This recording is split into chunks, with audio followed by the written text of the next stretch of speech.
Makan dondong pakai es. Ada monyet. Subrek dong guys, biar cepet monet. Oke, ketemu lagi nih para maniaks-maniaks. Gimana kabar kalian? Masih sering keinget sama mantan? Oke, di kesempatan kali ini masih ngelanjutin film sebelumnya ya. Dan buat kalian yang mungkin belum nonton film sebelumnya, cek aja di playlist ya. Di film kali ini ya, menceritakan tentang seorang mantan polisi militer yang siapa lagi kalau bukan kembaran saya, si ganteng Mamang Jack. Dan dia kali ini harus menghadapi para oknum jenderal militer yang terlibat dalam sebuah kasus penyelundupan senjata api. Dan tentu saja para oknum jenderal yang mestinya mempunyai fasilitas dan power yang nggak akan bisa semudah itu ya dikalahkan. Hingga Mamang Jack harus mengeluarkan skill ulti kombonya yang sangat beresiko dan sangat membahayakan dirinya. Nah, penasarin sama kucing gua juga? So, biar tambah shadow spoilernya, mari serentak kita sama-sama ucapkan Gaspro.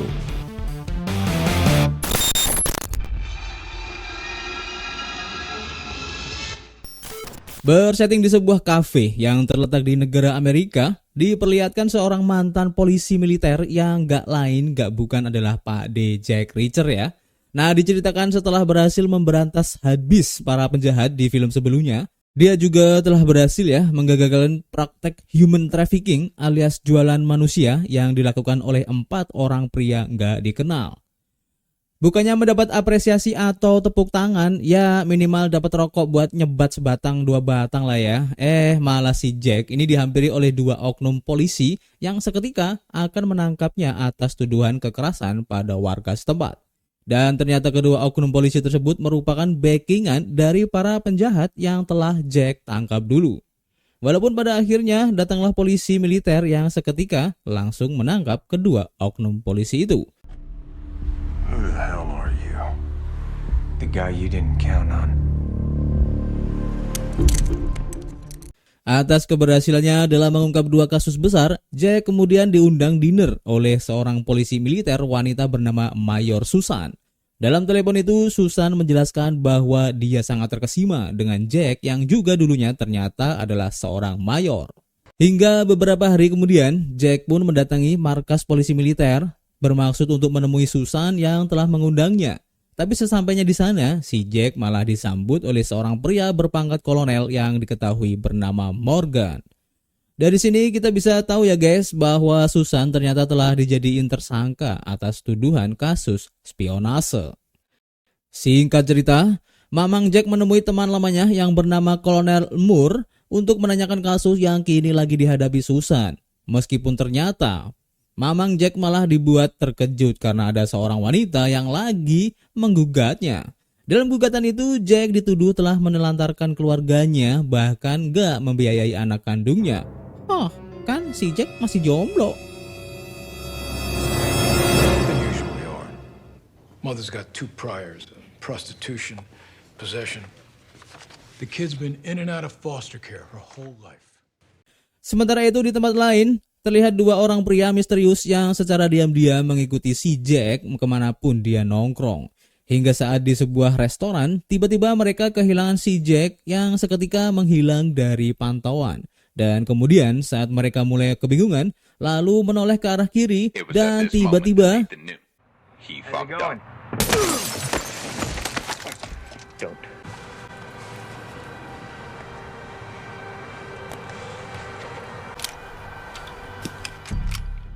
pada malam harinya, Mamang Jack yang penasaran pada orang yang telah menggugatnya, diam-diam membuntuti seorang anak perempuan cantik bahenol yang diketahui bernama Samantha. Dan hal itu dilakukan agar si Jack bisa mengetahui kenapa ibunya melakukan gugatan untuknya ke pengadilan militer. Tetapi bukannya mendapat sebuah pernyataan, Samantha malah bersikap arogan dan langsung acir meninggalkan Mamang Jack. So, you're looking for something weird. See ya. Are you Candace Dutton's daughter? What'd she do this time? Nothing. An old friend. If you're looking for my mom, I don't live with her. Who do you live with? Kemudian scene lalu berpindah ke sebuah tempat di antah berantah ya. Terlihat Kolonel Moore lagi disekap di sebuah kursi oleh seorang pria yang belum diketahui identitasnya.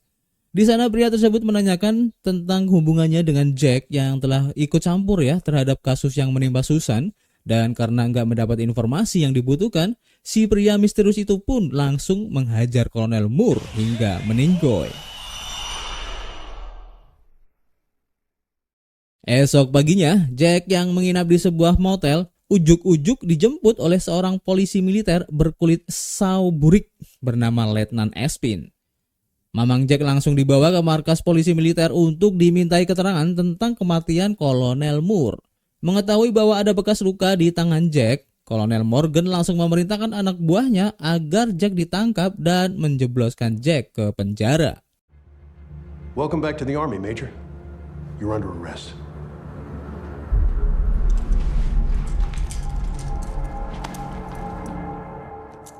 Dalam perjalanan menuju sel tahanan, Mamang Jack secara nggak sengaja melihat dua orang yang kemarin mengikutinya. Dia sangat yakin jika dua orang itu akan membunuh Susan yang telah dijadikan kambing hitam oleh para oknum polisi militer di sana.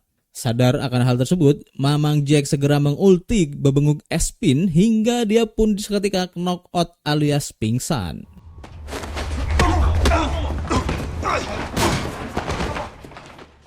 Sesuai insting Jack seperti layaknya Spider Sense-nya Peter Parker, emang benar ya kedua orang misterius itu terlihat lagi berjalan menuju sel tahanan Susan dan berniat akan membantainya di saat itu juga.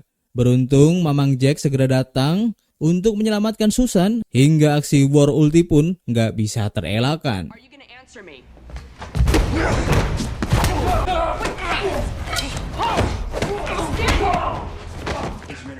Setelah berhasil melumpuhkan kedua orang yang berniat akan membunuh Susan, mereka pun segera kabur menggunakan sebuah mobil polisi yang terparkir di depan gedung. Tapi di tengah perjalanan, Susan membeberkan sebuah fakta yang membagongkan, bahwa anak buahnya yang ditugaskan ke Afghanistan telah tewas ditembak oleh sekelompok orang yang masih misterius. Sementara itu di sebuah taman terlihat seorang pria yang bernama, ya kita sebut aja si Doi Ocit lah ya, biar gak susah nyebutnya. Baru aja mendapat informasi dari Kolonel Morgan bahwa si Mamang Jack dan juga Susan kini sedang berada di warnet Mas Paijo dan mencoba mengakses server milik Angkatan Darat. Maka di sini kita dapat mengambil sebuah kesimpulan ya, bahwa si Mang Ocit ini merupakan seorang tentara bayaran yang bekerja sama dengan Kolonel Morgan. Kembali ke Jack dan Susan yang kini tahu bahwa mereka lagi dibuntuti ya, kemudian segera bergegas cabut meninggalkan warnet Mas Paijo tersebut. Seketika terjadi aksi kucing-kucingan ya antara dua orang berpangkat mayor itu dengan seorang tentara bayaran yang dilengkapi beceng. Hingga saat sampai di sebuah restoran cepat saji punya Mang Oleh, terjadilah aksi baku tembak yang sangat edun di antara mereka.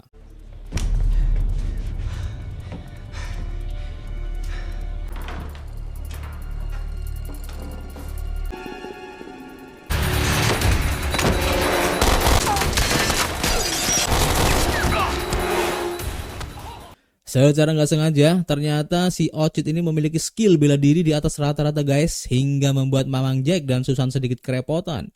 Beruntung mereka diselamatkan oleh polisi setempat yang waktu itu datang untuk menyergap si Ocit. Dan melihat ada kesempatan, si Jack dan Susan pun segera ngacir kabur meninggalkan tempat tersebut. Drop your weapon! I'm military, please. Sir, I need you to drop your weapon! Singkat cerita, di keesokan harinya, si Jack dan Susan menyatroni kediaman Kolonel Morgan untuk mengambil sebuah dokumen berisi tentang laporan anak buahnya yang tewas di Afghanistan. Dan ternyata guys, berdasarkan laporan yang mereka dapatkan, anak buahnya terakhir berkomunikasi dengan sebuah perusahaan pemasok senjata Angkatan Darat bernama Parasource. Okay, here we go. The last man they spoke to was a contractor named Daniel Prudhomme. He oversaw weapons transport, said he was evasive, then he disappeared. Kemudian gak berselang lama ya, Mang Ocit ini juga mendatangi rumah Kolonel Morgan bermaksud untuk sekedar healing sambil sedikit ngopi santuy. Tetapi saat mengetahui bahwa Mamang Jack dan Susan telah datang ke sana dan mengambil dokumen rahasia, dan secara mengejutkan, kembali ke Jack dan Susan yang baru saja menyadari bahwa dalam laporan rahasia tersebut terdapat foto Samantha yang kemarin sempat bertemu dengan Mamang Jack. Segera pergi bergegas mencarinya karena meyakini bahwa hal tersebut bisa membahayakan nyawa Samantha. Dari sana mereka berdua pun gercep pergi menuju rumahnya untuk menyelamatkan anak itu. Dan benar saja guys, sesampainya di sana mereka melihat keadaan rumah sangat berantakan dan menemukan beberapa mayat terkulai lemas di lantai. Kemudian, berkat cakra insting Byakugan dari Jack yang sangat super edun, mereka pun berhasil menemukan si Penol Samantha yang lagi ngumpet ketakutan dalam lemari dapur.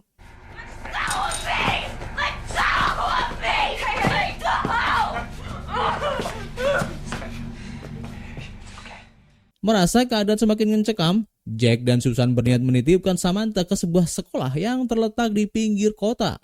Ya elah, kenapa nggak di kosan saya aja sih ya? Dijamin puas pokoknya.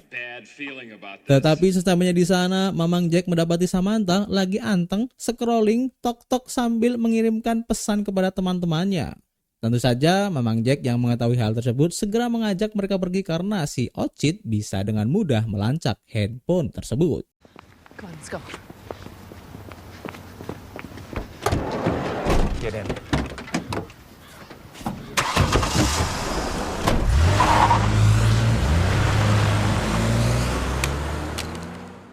Di tengah perjalanan, Mamang Jack mendapat sebuah informasi bahwa kematian anak buah Tante Susan ada kaitannya dengan seorang pria yang bernama Prudhomme.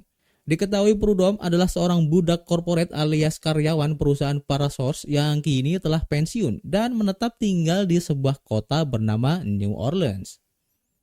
Tanpa disadari, setelah memasuki pesawat yang menuju New Orleans, mereka dibuntuti oleh dua orang pria misterius dan ternyata mereka berdua ini adalah anak buah si Ochit yang ditugaskan untuk membunuh si Mamang Jack. Menyadari bahwa situasi lagi dalam ancaman, si Jack seketika langsung mengeluarkan ulti untuk menghajar kedua orang itu secara senyap. You contractors go to the same barber?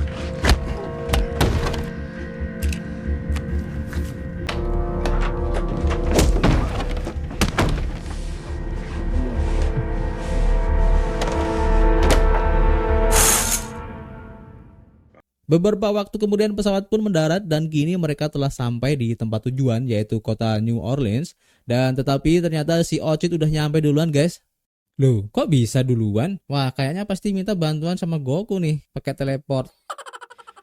Kemudian mereka telah bersiaga di bandara sambil menunggu kedatangan Jack dan Susan. Dan seketika si Jack mengajak Susan dan Samantha untuk lari hingga aksi kejar-kejaran pun menjadi tontonan publik.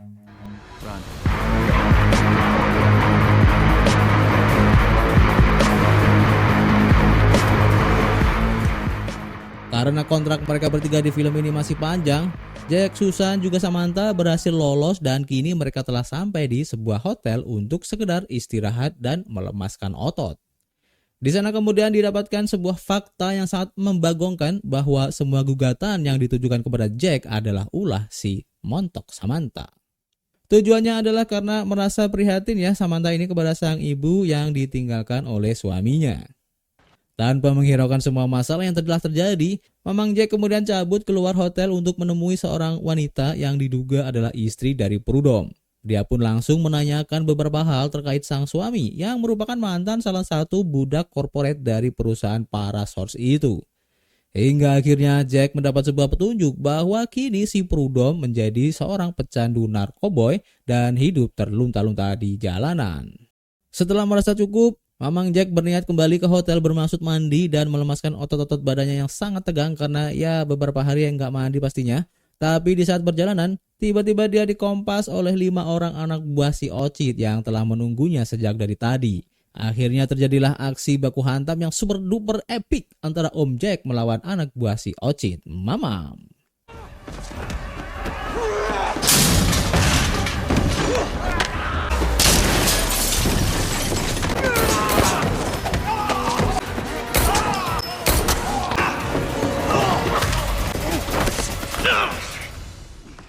Dengan privilege dari sutradara dan tanpa kesulitan bahkan terkesan easy, si Jack berhasil menghabisi semua anak buah dari si Ochit laknat ini.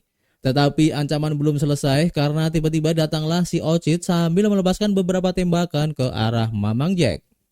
Dan beruntung ya, dengan jurus kunyuk melempar buah, Jack berhasil lolos kemudian segera kembali ke hotel untuk menyelamatkan diri.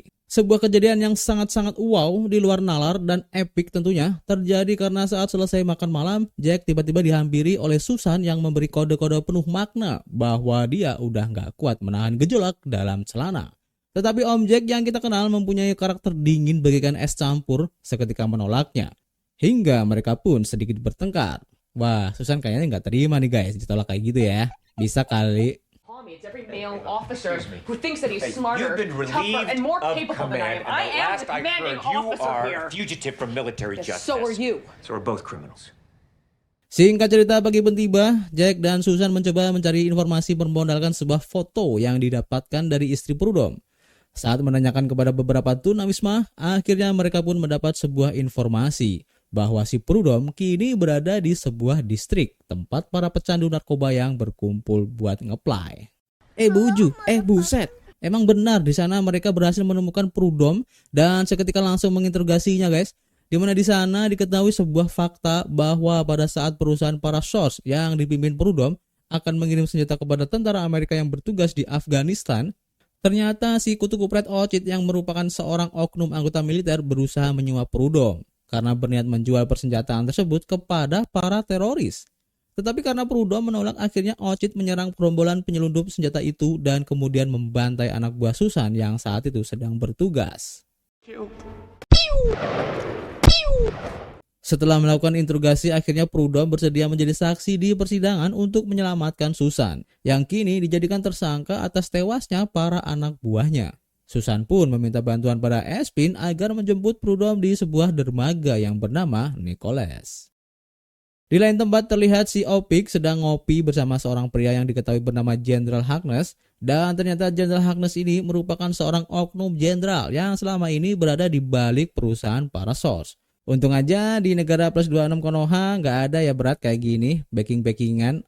Apaan tuh backingan? Gue jadi ngeri anjing. Bullshit.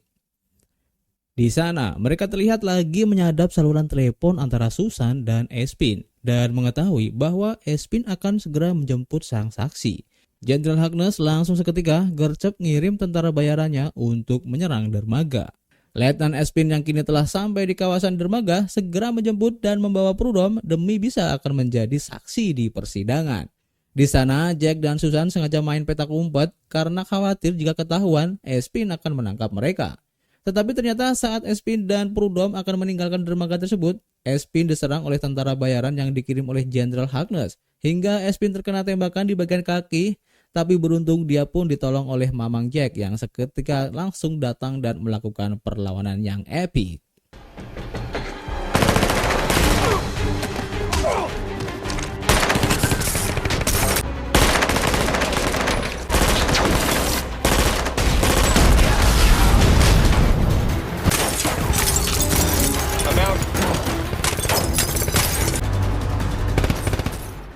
Berkat bantuan Susan, akhirnya Jack berhasil membantai semua tentara bayaran yang dikirimkan oleh Jenderal Harkness dan mereka pun kini mulai bingung kenapa Harkness bisa memerintahkan para tentara bayaran.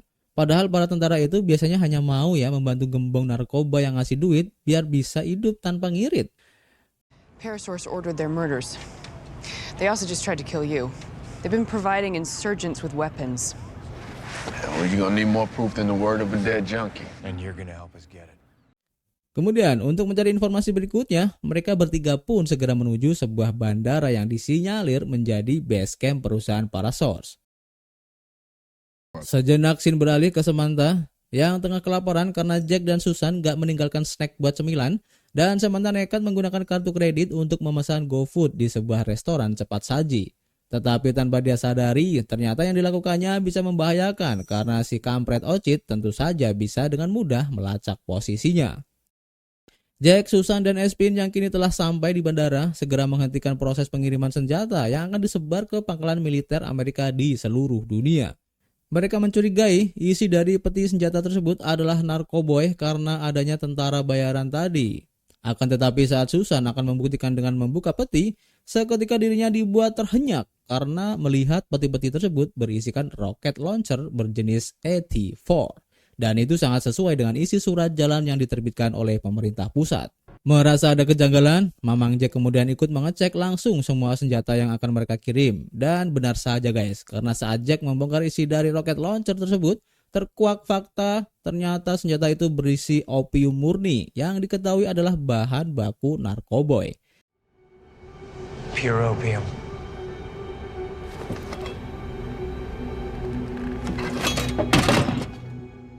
Atas hal itu, kemudian para polisi militer di sana langsung meringkus si kampret Jenderal Harkness. Mantap mamang. Scene kemudian berpindah ke Samantha yang kini lagi ucing-ucingan dengan si tangkurak opik bersama kedua anak buahnya. Dia bermain petak umpet di tengah kerumunan perayaan The Halloween yang saat itu lagi rame-ramenya. Tapi apesnya dia malah kepergok oleh si Ocit hingga aksi ucing-ucingan yang kedua pun kembali tak terelakkan. Akhirnya Samantha berhasil ditangkap oleh salah satu anak buah si Ocit, tapi karena dapat izin dari sutradara, dia diselamatkan oleh si cantik Neng Susan yang seketika menyuruhnya agar kabur. Sementara Neng Susan akan tetap di sana mencoba melakukan epic comeback untuk melawan agar bisa menghambat para anak buah Ocit.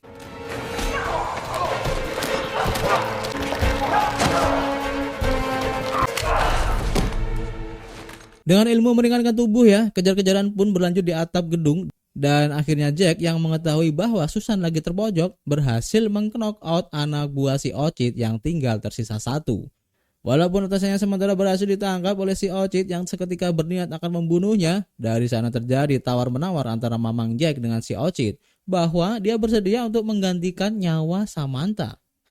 Cuma di film ya teman-teman, kalau di dunia nyata mah kabur. You let her go. My life for hers. No! Ocit pun bersedia menyetujui kesepakatan tersebut karena dia pikir, menarik juga kayaknya kalau gue bisa membunuh Mamang Jack daripada si Samantha. Atas hal itu, dia pun sedikit lengah karena membayangkan bagaimana nikmatnya membunuh seorang legend, yaitu Jack Reacher.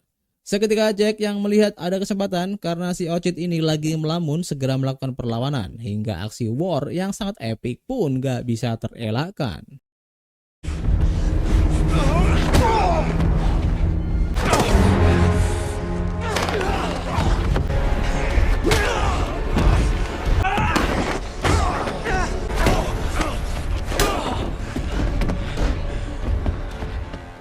Dalam aksi baku hantam yang sangat wow, dan memang Jack sempat kewalahan ya karena tentu saja si Ocit memiliki skill ultimate bela diri yang sangat mumpuni hingga pada akhirnya dengan sebuah aksi combo skill yang super duper edun, si Jack berhasil memelintir leher si kampret Ocit hingga dia pun seketika modar terkapar tanpa kabar. Akhirnya kasus ini pun selesai dan semua permasalahan kini mulai terungkap. Dan Susan yang seorang mayor pun kembali dipanggil oleh kesatuannya dan kini mendapat posisi baru sebagai komandan polisi militer. Sementara Samantha yang kini menyadari bahwa gugatannya kepada Mamang Jack adalah sebuah kekeliruan. Seketika memohon maaf kepada Mamang Jack yang telah sangat berjasa bagi kehidupannya dan akhirnya film ini pun bubar. Nah, selesai juga guys aksi sang legend Mamang Jack Reacher yang misterius dan dingin bagaikan dinginnya sikap mantan. Dan cukup menghibur serta cukup membuat pankreas meronta-ronta ya untuk menaikkan adrenalin. Dan kita tunggu aja guys, apakah seri ketiga akan ada lagi? Tentu saja itu semua bisa terjadi karena adanya duit dan godaan-godaan yang membuat para aktor rela ninggalin dugem tiap malam. So, diriku atas nama Scott Cinemania mengucapkan terima gaji dan salam satu adsen. See you next time.